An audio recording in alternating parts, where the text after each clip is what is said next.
शांति। ओम शांति बाबा।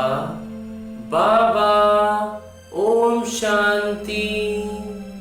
ओम शांति बाबा।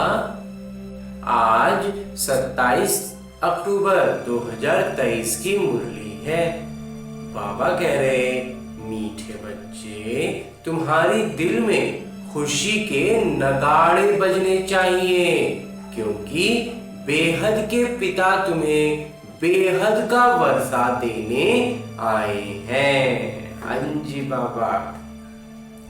और आगे मेरे बाबा प्रश्न पूछ रहे हैं कि माया ने मनुष्यों को किस भ्रम में भरमा दिया है, जिस कारण वे स्वर्ग में चलने का पुरुषार्थ नहीं कर सकते। उत्तर बतलाते हैं मेरे बाबा कि माया का ये जो बाद का पॉम्प है, अंत में जो पॉम्प आएगा, वो 100 वर्ष के अंदर एरोप्लेन, बिजली आदि क्या क्या निकल गया है। इस पॉम्प को देखते हुए मनुष्य समझते हैं कि स्वर्ग तो यहाँ ही है, धन है, महल है, गाड़ियां हैं, बस हमारे लिए तो यहाँ ही स्वर्ग है। ये माया का सुख है जो भरमा देता है। इसके कारण ही वे स्वर्ग में चलने का पुरुषार्थ नहीं करते, यहीं उलझ जाते हैं लौकिक भौतिक साधनों में। गीत है माता ओ माता, ओम शांति। अभी ये तो बच्चों को समझाया गया है कि जो होकर जाते हैं उनकी महिमा गाई जाती है। भारतवासी तो जानते नहीं, विद्वान पंडित भी नहीं जानते। जगत अम्बा अर्थात जगत के मनुष्यों को रचने वाली, तुम जानते हो, जिसको जगत अम्बा कहते हैं, वो अभी बच्चों के सम्मुख बैठी हैं। भक्ति मार्ग में तो ऐसे ही गाते आए हैं। तुम बच्चों को अभी ज्ञान मिला है, अर्थात जगत अम्बा का परिचय मिला है। जगत अम्बा के नाम से भी चित्र भिन्न भिन्न अनेक बनाए हैं। वास्तव में है तो एक ही जगत अम्बा। उनको ही काली कहो, सरस्वती कहो, दुर्गा कहो, ढेर नाम रखने से मनुष्य मूंझ गए हैं। काली कलकत्ते वाले भी कहते हैं, परंतु ऐसा चित्र तो होता नहीं। बाबा कहते हैं ये सब भक्ति मार्ग की सामग्री है। जब से भक्ति मार्ग शुरू होता है, तब से रावण राज्य भी शुरू होता है। ये तो मनुष्य जानते नहीं कि रावण क्या है, राम क्या है। ये बेहद की कहानी है। ये वास्तविकता में इसका आध्यात्मिक अर्थ बिल्कुल अलग है। तुम बच्चे अब जानते हो, रावण राज्य पूरा हो, फिर राम राज्य शुरू होता है। राम जरूर सुख देने वाले होंगे, रावण जरूर दुख देने वाला होगा। भारत में रावण राज्य है तो उनको अशोक वाटिका कहा जाता है। जब रावण का दुख का राज्य चल रहा है तो वो अशोक वाटिका हो गई। तो बाबा ने समझाया है, तुम सब इस समय रावण राज्य में हो। मुख्य भारत की ही बात है। रावण राज्य में तुम भ्रष्टाचारी बन गए हो। राम अर्थात बेहद के पिता हैं, सुख देने वाले। इस समय सभी मनुष्य हैं आसुरी मत पर। बाकी रावण कोई 10 शीश वाला नहीं है। ये है 5 विकारों की मत, जिसको रावण मत कहा जाता है। शिव बाबा की मत है श्रीमत। अभी असुरी संप्रदाय है ना, तो ये बेहद की बात है। ये असुर संप्रदाय चल रहा है, फिर राम राज्य आएगा, ये बेहद की बातें हैं। तो श्रीमत से 21 जन्म सुख पाते हो, आसुरी मत से 63 जन्म तुमने दुख पाया है। तुम जानते हो ये रावण है बड़े ते बड़ा दुश्मन, जिसको जलाते रहते हैं। समझते नहीं कि आखिरी रावण को जलाना हम बंद कब करेंगे। कहते हैं ये रावण को जलाना तो परंपरा से चला आता है। एफिजी यानी पुतला बनाए जलाते रहते, पुतला बनाते हैं फिर जलाते हैं। बरोबर इस रावण ने सबको दुख दिया है, खास भारत को। तो रावण बड़ा दुश्मन हुआ ना, परंतु इस बेहद के दुश्मन का किसी को पता ही नहीं है। बेहद के पिता आकर बेहद का सुख देते हैं। ऐसी सहज बात भी कोई विद्वान पंडित आदि नहीं जानते। तुम बच्चे जानते हो, हमको बेहद के पिता से सुख का वर्षा लेना है, परंतु फिर घड़ी घड़ी तुम बाबा को भूल जाते हो। भक्ति मार्ग में तुम पुकारते आए हो, हे बाबा रहम करिए, मर्सी ऑन मी, मुझ पर दया करिए। मर्सी तो करता रहता हूँ, बाबा कहते हैं मैं तो दया करता रहता हूँ, क्षमा करता रहता हूँ। जिस भावना से देवताओं की पूजा करते हैं तो अल्पकाल का सुख जरूर देता हूँ और कोई सुख दे नहीं सकता। मैं ही हूँ सुखदाता, भक्ति मार्ग में भी देने वाला मैं हूँ। कहते हैं गॉड फादर ने ये दिया, परमपिता परमात्मा ने ये दिया, भगवान के लिए कहते हैं। फिर ऐसे क्यों कहते हो कि ये धन फलाने साधु ने दिया? जब सुख देने वाले एक ही पिता है, जब एक सुख देने वाले पिता ही हैं, तो फिर और किसी का नाम तो वो तो सिर्फ निमित्त रह गया ना। तो गाते भी हैं, हे भगवान हमारे दुख दूर करिए। फिर ऐसे क्यों कहते हैं फलाने साधु ने हमारे ये दुख दूर कर दिया, हमें बच्चा दिया? समझते हैं उनकी कृपा से सुख मिला। धंधे में फायदा होता है तो समझते हैं गुरु कृपा हुई, नुकसान होता है तो ऐसे नहीं कहते कि गुरु की अकृपा हुई।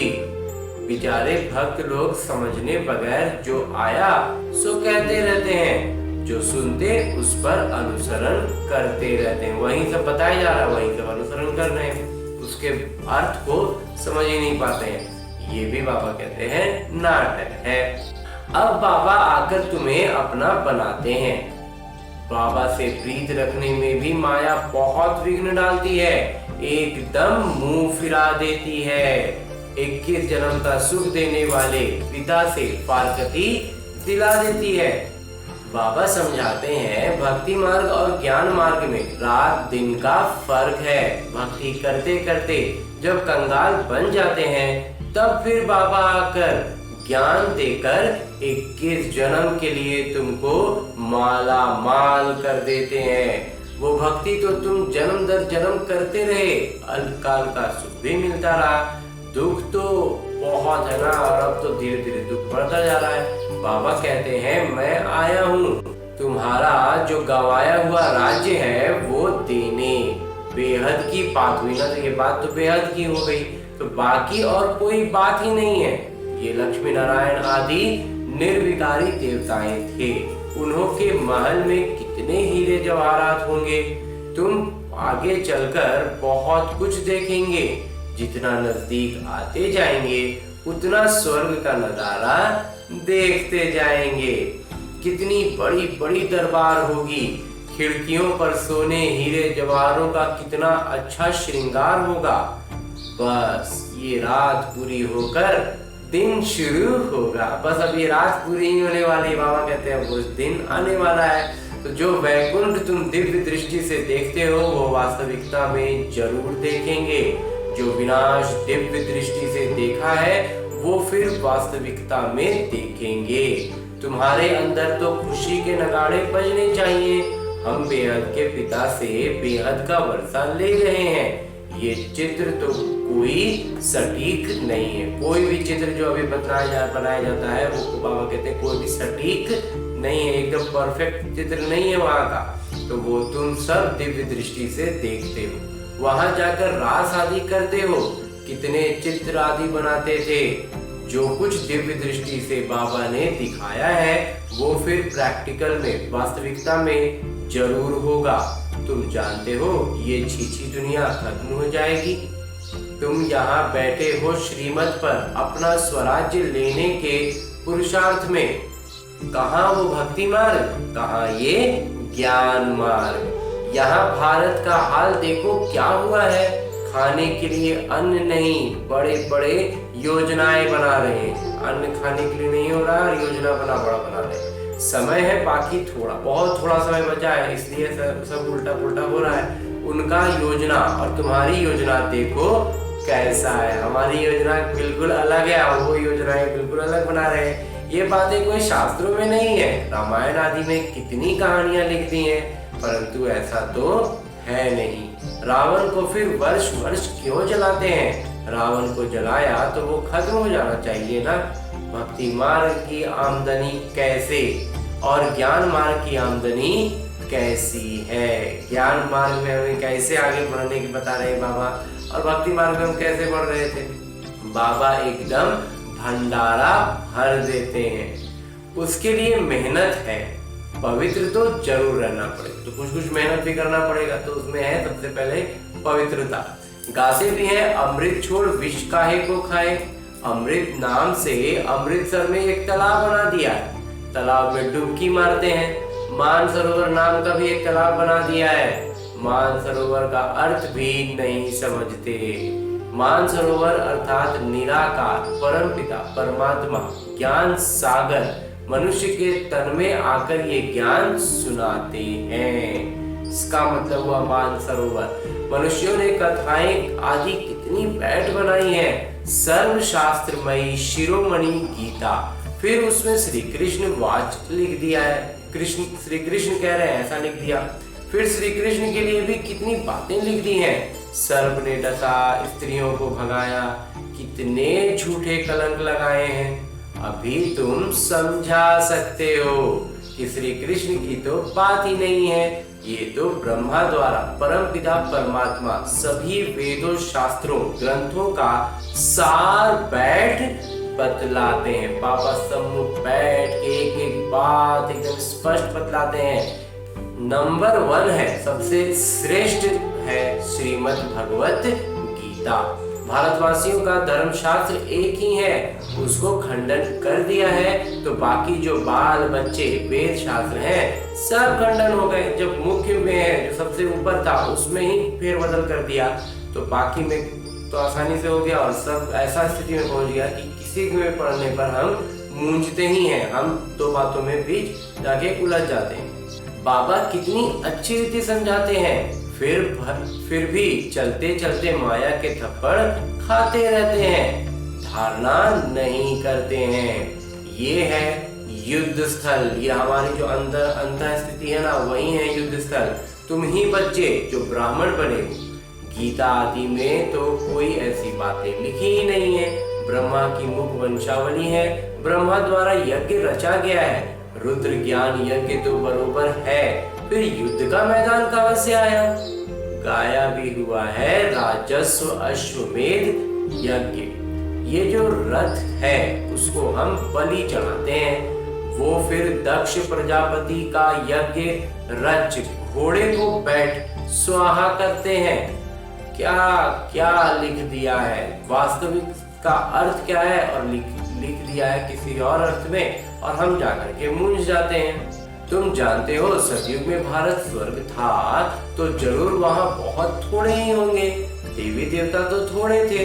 जमुना के कंठे पर बरोबर राज्य होगा, सिर्फ देवी देवताएं राज्य करते होंगे। वहाँ तो गर्मी आदि होती नहीं जो कश्मीर शिमला आदि जाना पड़े। तत्व भी बिल्कुल सतो प्रधान हो जाते हैं, ये भी समझने वाले समझें। सतयुग को स्वर्ग कहा जाता है, कलयुग को नरक कहा जाता है। द्वापर को इतना नरक नहीं कहेंगे, त्रेता में भी 2 कला कम होती है। सबसे ज्यादा सुख स्वर्ग में है। कहते हैं फलाना स्वर्ग पधारा, परंतु स्वर्ग का अर्थ नहीं समझते हैं। स्वर्गवासी हुआ तो जरूर नरक में था ना, तो हर एक मनुष्य नरक में है। अभी बाबा तुमको बेहद का राज्य देते हैं, वहां तो सब कुछ तुम्हारा रहेगा, तुम्हारी पृथ्वी, तुम्हारा आकाश, तुम अटल अखंड शांतिमय राज्य करेंगे। दुख का नाम ही नहीं होगा, तो उसके लिए कितना पुरुषार्थ करना चाहिए। विश्व की बादशाही मिले और इतना अटल अखंड राज्य मिले तो थोड़ा तो पुरुषार्थ करना पड़ेगा। तो अवस्थाएं बच्चों की कैसी हैं? जानते भी हैं कि हमारे मम्मा पापा बहुत अच्छी रीति पुरुषार्थ करते हैं, क्यों नहीं हम भी पुरुषार्थ कर वरना ले लेवे। अंजी बाबा कहते हैं बच्चे थक मत जाना, श्रीमत पर चलते रहना। श्रीमत को कभी भूलना नहीं, इसमें बड़ी सावधानी चाहिए, एकदम सतर्क रहना है। जो कुछ करो पूछो, बाबा हम इसमें मूंझते हैं, इसे करने में हमारे ऊपर कोई पाप तो नहीं लगेगा? बाबा कभी कोई से लेते नहीं है। भक्ति मार्ग में भी ईश्वर अर्थ दान करते हैं तो रिटर्न में फिर लेते हैं। शिव बाबा लेकर क्या करेंगे? उनको तो कोई महलाती नहीं बनाने हैं, सब कुछ बच्चों के लिए करते हैं। मकान बनवाते हैं वो भी तुम्हारे बाद में रहने के लिए। हम ही लोग बाद में और समय बीते जाएगा तो हमारे रहने के लिए मकान सब बना है। तुम्हारा यादगार मंदिर भी यहाँ है, तुम भी यहाँ बैठे हो। जो सेवा योग्य बच्चे हैं वो आगे चल बहुत रौनक देखेंगे। यहाँ बैठे बैठे चक्र लगाते रहेंगे स्वर्ग में, फिर वहां जाकर महल बनाएंगे। मकान का कंपटीशन होता है ना, अभी 100 वर्ष में कितना बनाया है। भारत को जैसे बहिष्ट बना दिया है, तो वहां 100 वर्ष में समझते हो क्या नहीं होगा। साइंस सारी तुमको वहां काम में आती है। जितना भी विज्ञान का तकनीक है ना, सब काम में आता है। साइंस का सुख ही वहां है, साइंस का जो सुख है ना वो वहीं मिलेगा। यहाँ तो वो दुख देने वाला है, यहाँ तो दुख ही दुख है। साइंस पर कितनी मेहनत करते हैं, अभी विज्ञान के पीछे बहुत मेहनत कर रहे हैं, लेकिन विज्ञान प्रभाव में है रावण के, तो वो दुख ही देगा। तुम बच्चे समझते हो कि ये सिर्फ फाफा मार रहे हैं, अपनी बड़ाई कर रहे हैं। अल्पकाल क्षण भंगुर सुख है, ये माया के पिछाड़ी का पॉम्प है। माया का ही ये पॉम्प है जो अंत समय में दिखाई पड़ रहा है। ये एरोप्लेन, रॉकेट आदि में अभी जाते हैं। पहले ये सब साधन तो थे नहीं, बिजली आदि भी नहीं थी। ये सब है माया का सुख जो मनुष्य को भरमाता है। मनुष्य समझते हैं बस यही स्वर्ग है, ये सारे सुख साधन मिल गए, यही स्वर्ग बन गया। लेकिन बाबा बताते हैं ये सिर्फ माया का अंत समय का पॉम्प है। बाबा कहते हैं ना कि मनुष्य समझते हैं कि बस यही स्वर्ग है, विमान आदि स्वर्ग में थे तो अभी स्वर्ग है ना, तो स्वर्ग ही है ना अभी। पर ये नहीं समझते कि स्वर्ग के लिए तो अभी तैयारी हो रही। वास्तविकता में जो स्वर्ग आने वाला है उसके भी तैयारी हो रही है। समझते हैं धन है, माल है, बस हमारे लिए यहाँ ही स्वर्ग है। अच्छा, तुम्हारी तकदीर में यही स्वर्ग है, हमको तो मेहनत कर सच्चे सच्चे स्वर्ग में चलना है, जिसके लिए तुम पुरुषार्थ करते हो। पुरुषार्थ में ढीला नहीं पड़ना है, गृहस्थ व्यवहार में रह पुरुषार्थ करना है, सेवा करनी है, खुद पवित्र बन, फिर अपने मित्र संबंधियों आदि को भी लायक बनाओ, मीठी मीठी बातें सुनाओ। बाबा ने दो पिताओं की जो बिंदु बहुत अच्छी समझाई है। दो पिता कहने से हमारी बुद्धि एकदम सजग हो जाती है। वर्षा पिता से मिलता है जायदाद का, तो जो वारिस बनते हैं वही तो वर्षा दे रहे हैं ना। हम वारिस बने लेने के लिए तो बाबा हमें वर्षा ही देंगे, अलौकिक धन संपदा का। अच्छा, मीठे मीठे सिकिलते बच्चों प्रति माता पिता बाबा का याद प्यार और आशीर्वाद। रूहानी बाबा की रूहानी बच्चों को नमस्ते। हम रूहानी बच्चों की ओर से रूहानी बाबा को याद प्यार और प्रणाम। धन्यवाद बाबा, धन्यवाद। मुरली के लिए भी धन्यवाद और इस अनूठे अलौकिक ब्राह्मण जीवन के लिए भी बहुत बहुत बहुत धन्यवाद बाबा, बहुत धन्यवाद। और अपने ब्राह्मण जीवन में आज की मुरली से लिए गए वो बिंदु जो हमें अपने ब्राह्मण जीवन में धारण करने हैं, उनमें सबसे पहला है कि पुरुषार्थ में कभी भी थकना नहीं है, बड़ी सावधानी से श्रीमत पर चलते रहना है, मूंझना बिल्कुल नहीं है। क्योंकि बाबा बतला रहे हैं ना कि जो भी है उसमें कुछ अंतर कर दिया गया है। कोई भी पाप कर्म नहीं करना है। सच्चे सच्चे स्वर्ग में चलने के लिए पवित्र बनने और बनाने की सेवा करनी है। कोई भी पाप कर्म न करें, इसके लिए हमें पवित्र बनने का खुद भी पुरुषार्थ करना है और दूसरों को भी कराना है। तो उससे हमारा खुद का जो ज्ञान है ना वो और अधिक स्पष्ट होता है।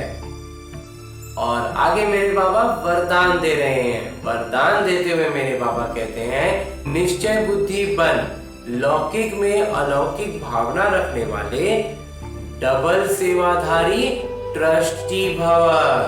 दोहरे सेवाधारी हो जाएंगे और ट्रस्टी भी हो जाएंगे। जब हमारी बुद्धि निश्चित होगी, निश्चय होगा बाबा में, तो लौकिक और अलौकिक दोनों भावनाओं से हम दोहरे सेवाधारी होंगे।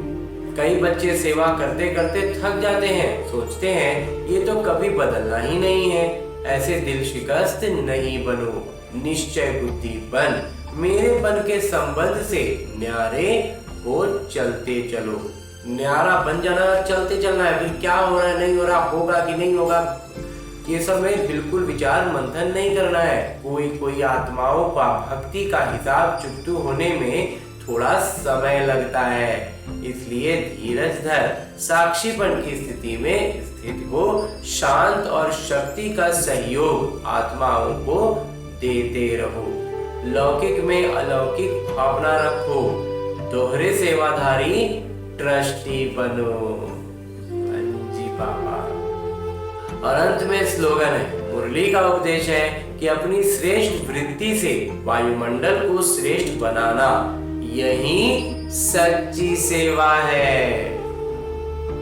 और आज की मुरली के बाद मेरे बाबा अव्यक्त इशारे दे रहे हैं कि अगर चलते चलते कभी असफलता या मुश्किल का अनुभव होता है तो उसका कारण सिर्फ खिदमतगार बन जाते हो, खुदाई खिदमतगार नहीं होते। खुदा का खिदमत से जुदा नहीं करो।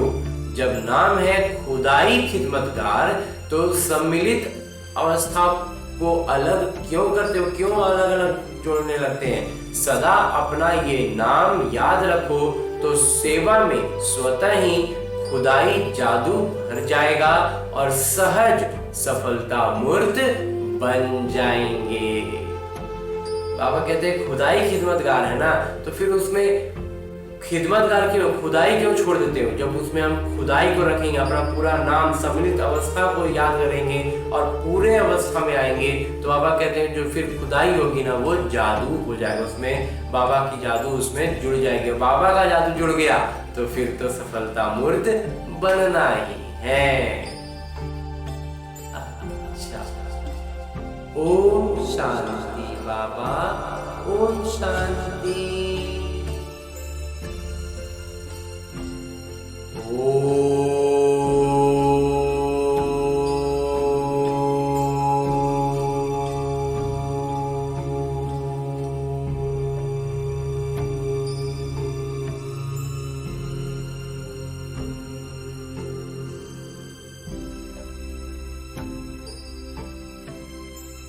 शांति।